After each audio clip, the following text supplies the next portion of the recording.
ना मिलेगा एकदम। और ब्रह्मचारी के नेत्र होते हैं, नेत्र बोलते हैं।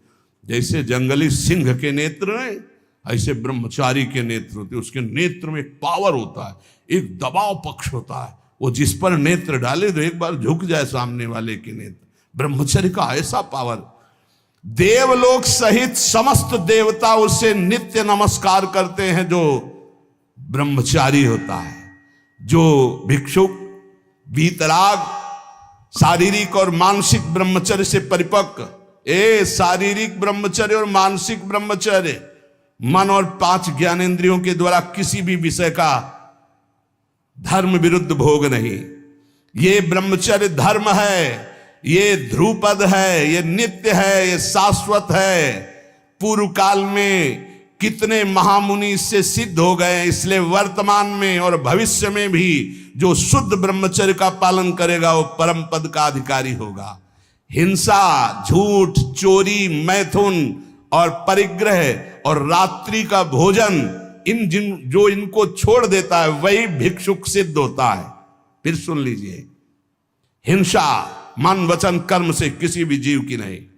झूठ बिल्कुल नहीं बोलना, चोरी किसी की नहीं करना। चोरी का तात्पर्य है अगर किसी का खेत है, किसी की वस्तु है, किसी का अधिकार है, हम बिना पूछे नहीं छुएंगे। अगर वो दतून भी लेनी है और किसी के दरवाजे पे पेड़ है तो हमें इंतजार करना होगा। अगर पता चल रहा है कि गांव समाज की जमीन है, सरकारी जमीन है, किसी का अधिकार नहीं, तो हम उस वृक्ष से भिक्षा मांगेंगे, हमें एक दतून दे दीजिए। ऐसे नहीं है कि हम किसी वस्तु को स्वतः, जैसे गंगा किनारे बारी होती है और उनसे ऐसे आप फल तोड़ करके खा रहे हैं तो आप चोर हैं। ये नहीं कि अरे हमारा नहीं, किसी की कोई भी वस्तु बिना भिक्षा किए नहीं लेना है। आगे है मैथुन का पूर्ण त्यागी वीतराग परमहंस, बैरागी, किसी भी तरह के अष्ट मैथुनों में से एक भी नहीं। और परिग्रह, दान नहीं, इसीलिए भिक्षा शब्द है। तुम हमें दे रहे हो, हम नहीं लेंगे, हमें जरूरत होगी हम मांग लेंगे, हम भिक्षुक हैं। ये उपासकों की, अच्छे जो उपासक उनकी रहनी होती। ले 100 रुपया नहीं जरूरत है हमें, आधा घंटा बाद जरूरत होगी तो हम किसी से मांग लेंगे। ए भाई, अगर हमें जहां लगेगा तो हम 5 लोगों से मांग लेंगे अगर जरूरत है, लेकिन हम तुम्हारे देने पर नहीं लेंगे। तुम्हारे देने पर दान होगा और हमारे लेने पर भिक्षा होगी। हमें जब आवश्यकता होगा, जहां से श्री जी प्रेरित करेंगे, हम मांग लेंगे, हमें नहीं चाहिए। हिंसा, झूठ, चोरी, मैथुन, परिग्रह और रात्रि का भोजन, ये साधक कभी रात्रि में भोजन न करे। और सूर्य अस्त होने के 30 मिनट पहले या 30 मिनट बाद, बस इसके आगे नहीं जाना चाहिए।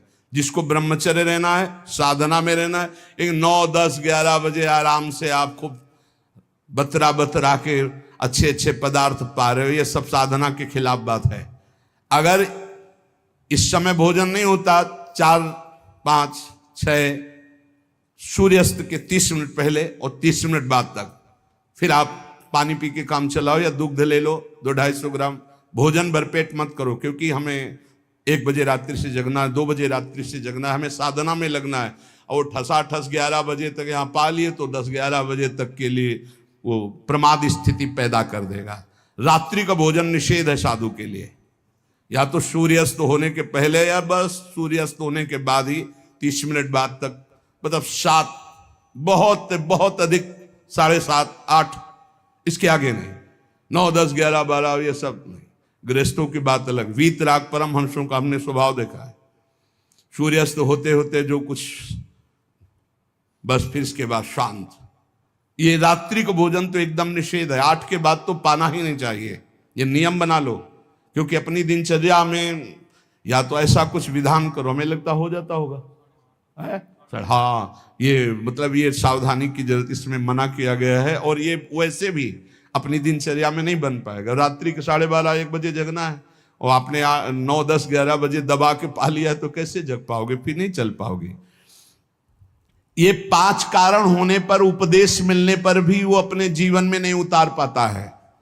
अभिमानी होने से, क्रोधी होने से, प्रमादी होने से, असाध्य रोगी होने से या भोगी होने से। ये 5 दोष होने के कारण गुरुजनों के उपदेश अपने जीवन में नहीं उतार सकता। अभिमानी होने से, क्रोधी होने से, प्रमादी होने से, असाध्य रोगी होने से या भोगी होने से। जो ब्रह्मचर्य नहीं रह पा रहा है, जो भोगी है, वो गुरु के उपदेश नहीं धारण कर सकता। जो असाध्य रोगी है वो बेचारा असमर्थ है। और